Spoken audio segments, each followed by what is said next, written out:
Większość z Was rozpocznie swoją wycieczkę po Krakowie właśnie z tego miejsca, sprzed Barbakanu. Ma to sens, bo kilka kroków stąd jest dworzec główny, tam możecie dojechać pociągiem, autobusem. Jest też ogromny parking przy Galerii Krakowskiej.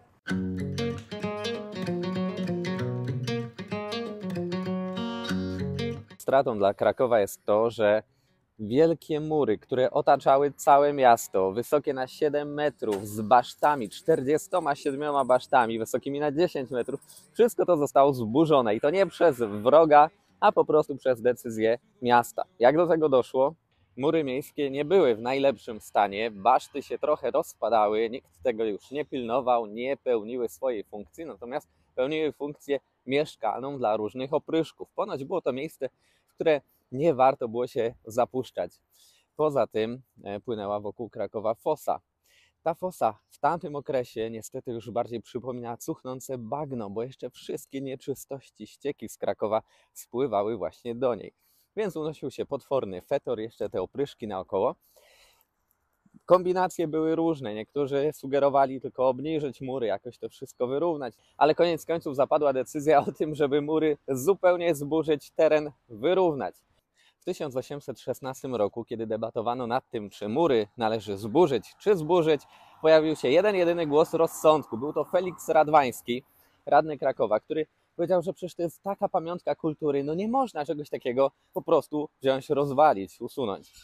Nikt go nie słuchał, więc poszedł po inne argumenty. Powiedział, ze względów zdrowotnych należy zachować chociażby ten fragment, tą bramę floriańską, bo z tego dalekiego Kleparza wieją strasznie zimne wiatry, będą się choroby roznosić, będzie ludzi tutaj zawiewało. No i zaczęli go trochę słuchać. Poza tym podobno jeszcze jako argument na swoją korzyść podał to, że te wiatry mogą podwiewać suknie tych pań i to się nie godzi. Posłuchali go, efekt jest taki, że mamy przynajmniej jakieś wyobrażenie, jak wyglądałby Kraków dzisiaj, gdyby całe mury miejskie zostały. Brama floriańska ma 35,5 metra. Takich bram było kilka w Krakowie, otaczały całe miasto i na noc były zamykane. Także rano pierwszym sygnałem, dźwiękiem, który człowiek słyszał, nie był budzik, a hejnalista z wieży mariackiej. Następnie odpowiadali mu hejnaliści właśnie na takich bramach. Był to sygnał do otwarcia bram. To gdzie my się znajdujemy? Tutaj koło Barbakanu, tutaj mamy bramę floriańską, którą przeszliśmy. Mamy 3 baszty, poza tą właśnie bramą. I tak, większość turystów idzie dokładnie tędy floriańską i wychodzi na rynek główny. Można tak oczywiście przejść, jest to najprostsza droga, ale ja bym Wam polecał przejść najpierw tędy. Więc my teraz nie pójdziemy prosto na rynek, zrobimy sobie skok w bok w ulicę Pijarską. Dla mnie to jedno z takich bardziej uroczych miejsc w Krakowie. Tutaj właśnie mamy słynne Muzeum Książąt Czartoryskich, gdzie znajduje się jedyny obraz Leonarda da Vinci w zbiorach polskich. Warto wspomnieć, że ten hotel ma niezłą historię. Hotel z 1912 roku, kiedy powstał, wyróżniał się na tle wszystkich innych hoteli. Miał super ciche windy, portierzy mówili w 8 językach. Tutaj stał jeden automobil, który woził ludzi na dworzec. Taki wypas. Mieli też fajny system poczty. Z każdego pokoju można było wysłać na dół do recepcji listy. I co? Jeśli chodziło o dostarczenie przesyłki na terenie Krakowa, działo się to w ciągu tego samego dnia. Ktoś tutaj wsiadał na koń i jechał dostarczyć list. Idziemy dalej ulicą Świętego Jana i zatrzymamy się w pewnym uroczym zaułku. Zobaczcie, takich uliczek w Krakowie, w tej starej części jest bardzo mało albo praktycznie nie ma. Wszystko jest prosto, ładnie wyrysowane. To dlatego, że w czasach przedlokacyjnych jeszcze powstał ten kościół. Więc później ulica musiała dostosować się do niego, a nie kościół do ulicy. Stąd powstał przeuroczy zakątek.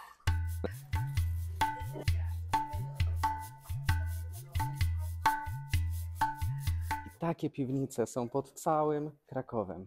Super, no jest klimacik. Jest. To jest piwnica, w której występuje kabaret. Kamerot. Tak. I ponoć to właśnie oni stoją za nazwą tego zaułka, bo tak naprawdę ulica to jest po prostu ulica Świętego Tomasza, a wszyscy krakowianie mówią, że to jest zaułek Świętego Tomasza. Niewiernego Tomasza, przepraszam. Ale taka nazwa nie funkcjonuje w administracji. Tak, na mapach tego nie ma, ale chyba Przyjęło się. dużo Zwyczajowo. łatwiej tak tutaj trafić, jakbyście szukali. Tutaj mamy obraz Nikifora. Wydaje mi się, że to jest jedna z większych kolekcji, która jest prywatną oczywiście kolekcją, jeśli chodzi o obrazy Nikifora. I tutaj właśnie mamy oryginalne listy królewskie, zgodnie z zapiskami. Podejrzewa się, że mogą to być czasy nawet Zygmunta Augusta. Kurczę, tę książkę można napisać o tej jednej knajpie. Ma dość szeroką historię. To są dzieła i kroniki pochodzące z XVII i XVIII wieku. A tak w ogóle, ty pamiętasz, Co? kiedy pierwszy raz piliśmy tu kawę? No, jak przyjechałaś do mnie w odwiedziny do miasta, uważaj. Tak. No, idziemy teraz pokazać Chodźmy. Wam drugą knajpkę, taki totalny klasyk, to miejsce. Nie wiem, czy wielu turystów tutaj trafia, bo jednak każdy pędzi w kierunku rynku, a my teraz idziemy do Dymu.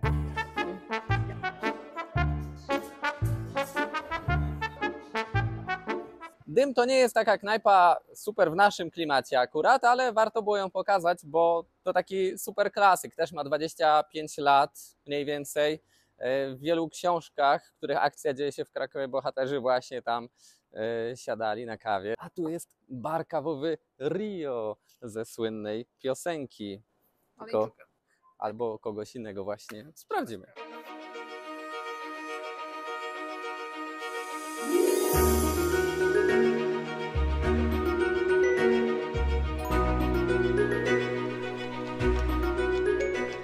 Znajdujemy się na jednym z największych placów Europy. 200 metrów na 200 metrów. Za nami jest Kościół Mariacki, czyli największy zabytek Krakowa. Fajnym pomysłem, szczególnie na niepogodę, będzie wejście tutaj do podziemi rynku. Praktycznie pod całym tym terenem, po którym chodzimy, są wytyczone trasy turystyczne. Niedawno zwiedzaliśmy to z Patty i Euniką. Naprawdę fajna sprawa.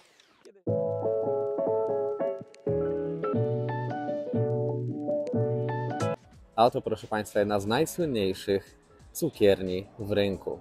Już w 1912 roku w piwnicach tej oto cukierni pędzono swoje alkohole, robiono różne słodkości.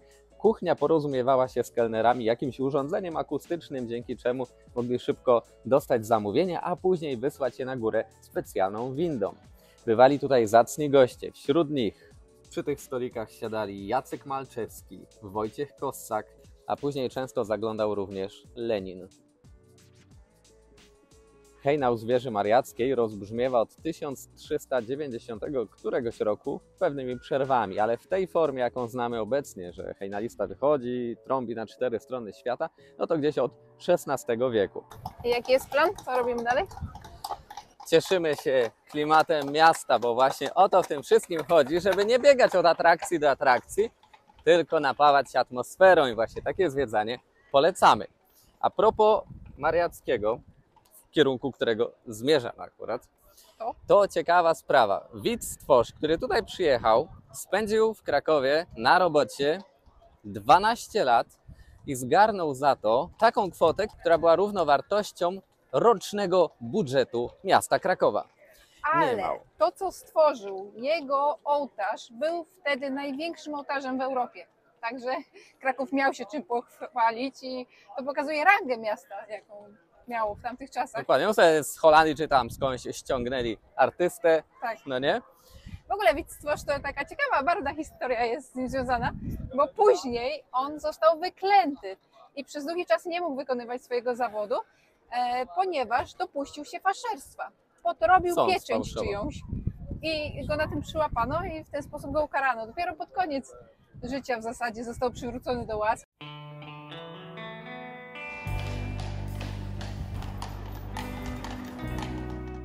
Zobaczcie, to jest tak zwany plac Mariacki, taki mały skrawek ziemi.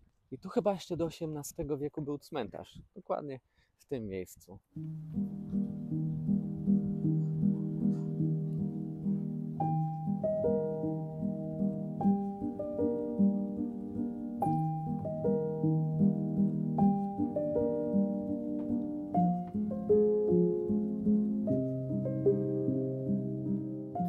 oto i pomnik Adama Mickiewicza. Popularne miejsce spotkań krakowian. Pod Adasiem się widzimy. Też tutaj takie tłumy czasem występują, że wcale nie jest łatwo spotkać tą osobę, z którą się umówiliśmy. Sam pomnik został zniszczony przez Niemców w czasie II wojny światowej, więc to, co widzicie w tej chwili, to jest połączenie nowych elementów z tymi, które udało się podobno odzyskać z tego oryginału. Dla miłośników sztuki polskiej gratką będzie Muzeum Narodowe, oddział Sukiennice. Właśnie na górze możecie zobaczyć wiele obrazów przedstawiających historię Polski. Będąc w Sukiennicach możecie wskoczyć do kawiarni, która jest przy Muzeum Narodowym. No i taki widok, proszę Państwa. Aż trudno uwierzyć, że jest taka niezapchana. Chyba wiele osób pomija to miejsce, nie wiedząc, że tutaj można wejść, bo trudno o piękniejszy widok.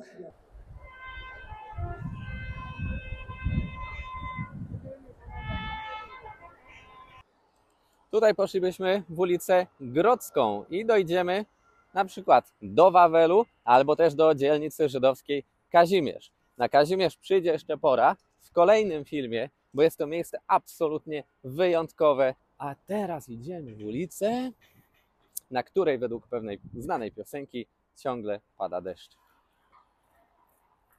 Czy ulica Bracka ma coś wspólnego z panem Turnałem obecnie? Jak najbardziej. Jest tutaj knajpka Nowa Prowincja, która jest właśnie w rękach pana Turnała oraz jego rodziny.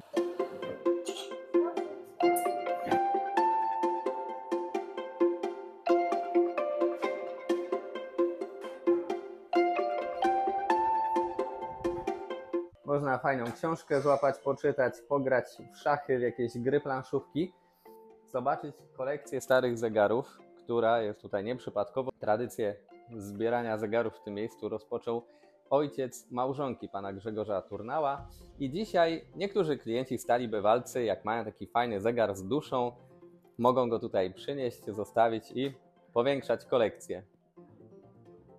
Idziemy do Kolegium Majus? Jest tutaj ten pierwszy oddział Uniwersytetu Jagiellońskiego. Warto zwiedzać? Ty tam byłaś. No pewnie. To jest to, co była kiedyś stara synagoga, się podejrzewa? Tak, dokładnie.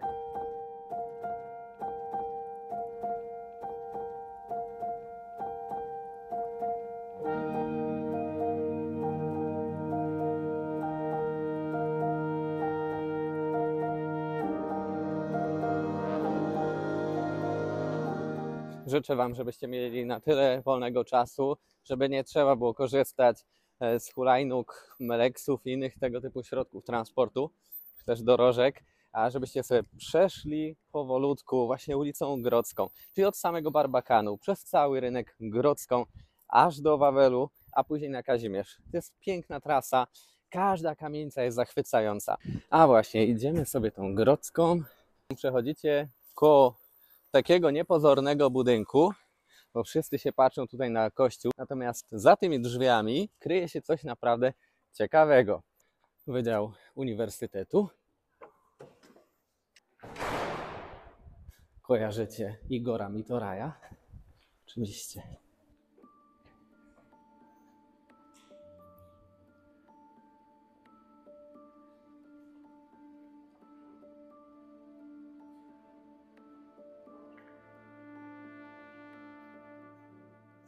Także pamiętajcie zajrzeć tutaj.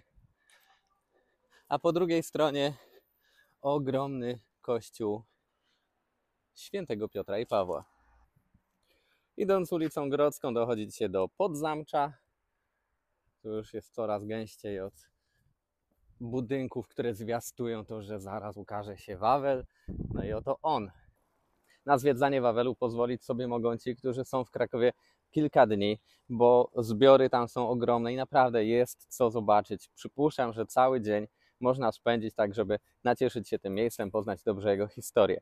Jeśli nie macie tak dużo czasu, to spod Wawelu możemy przejść już prosto na Kazimierz. O Kazimierzu będzie w następnym odcinku i gorąco zachęcam, abyście zasubskrybowali kanał, żebyście nie przepuścili kolejnych filmów. Będziemy też pokazywać Podgórze z zupełnie innej strony niż piszą o tym przewodniki, gdyż właśnie mój tata pochodzi z Podgórza i będzie nas tam oprowadzał. Także poznamy wszystkie smaczki, jak to się kiedyś żyło, tam trochę historii opowiemy.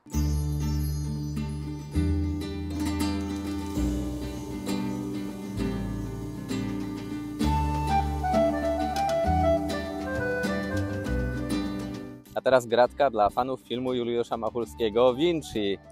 Tutaj mamy słynny adres, proszę Państwa, Smocza 6, mieszkanie 52, czyli mieszkanie Cumy. Dla miłośników Japonii Muzeum Manga i świetna herbaciarnia z ciastkiem, z wiśnią. Rewelacja.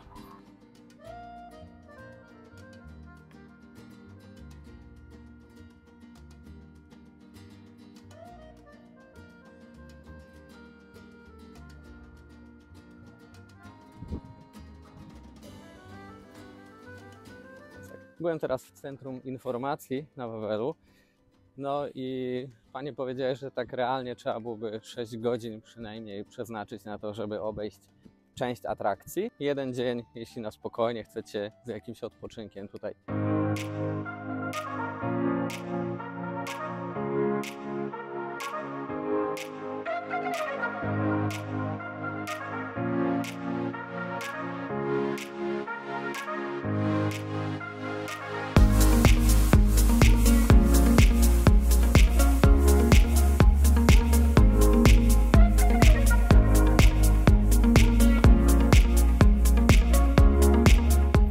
W tej eleganckiej formie, w jakiej dzisiaj widzicie rynek, to on jest od XIX wieku mniej więcej.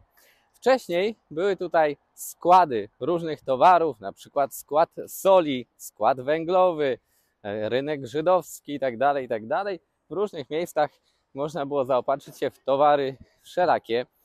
Kraków swego czasu był członkiem Hanzy, także przybywali tutaj kupcy zewsząd. I dzisiaj, przechodząc przez sukiennicę, możemy zobaczyć godła, zresztą nie będę opowiadał, pokażę. Już na wejściu mamy jakąś starą reklamę. A tutaj lecimy na Szczecin w pierwszej kolejności. Kołobrzeg po sąsiedzku. Dziś sukiennice są miejscem przede wszystkim dla turystów. Można tutaj zaopatrzyć się w magnesik oraz coś przypominającego strój ludowy. Przyjemne miejsce, ale oczywiście nie ma wiele wspólnego z tym, co kiedyś. Jeśli zejdziecie w te podziemia rynku, to też przejdziecie przez takie sukiennice, tylko że w wersji tej średniowiecznej.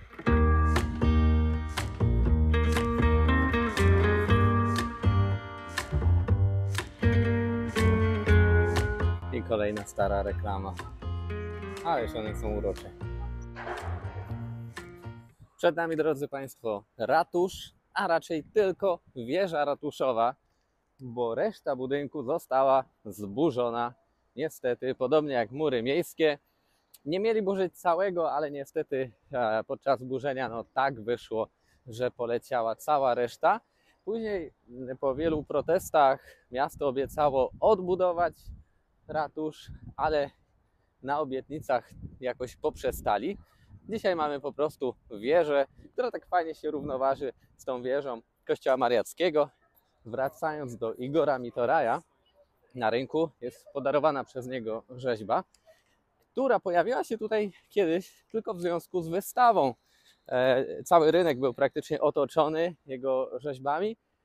Wtedy wielu krakowian dowiedziało się, że mają takiego zdolnego ziomala, który robi wielką karierę, szczególnie we Włoszech, ale ogólnie w wielu europejskich miastach jego rzeźby można spotkać. Natomiast w Krakowie był jakoś mało znany, może niedoceniany jeszcze. I ta głowa tak przypadła do gustu krakowianom, że tutaj pozostała. I bardzo dobrze, można wejść do środka, zrobić sobie z oka zdjęcie. O proszę, dar artysty dla miasta Krakowa.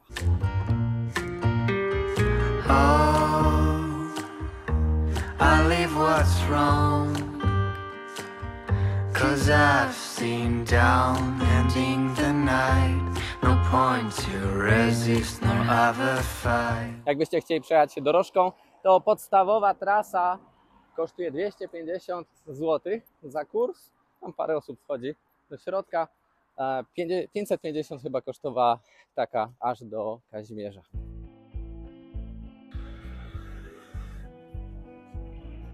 W Krakowie nie brakuje też takich właśnie miejsc, gdzie w ładną pogodę można sobie pod gołym niebem usiąść i przyjemnie wypić kawkę. Chociaż chyba, jeżeli o to chodzi, to króluje Kazimierz, czyli dzielnica żydowska, gdzie te ogródki chyba w ogóle rozkwitły jako pierwsze.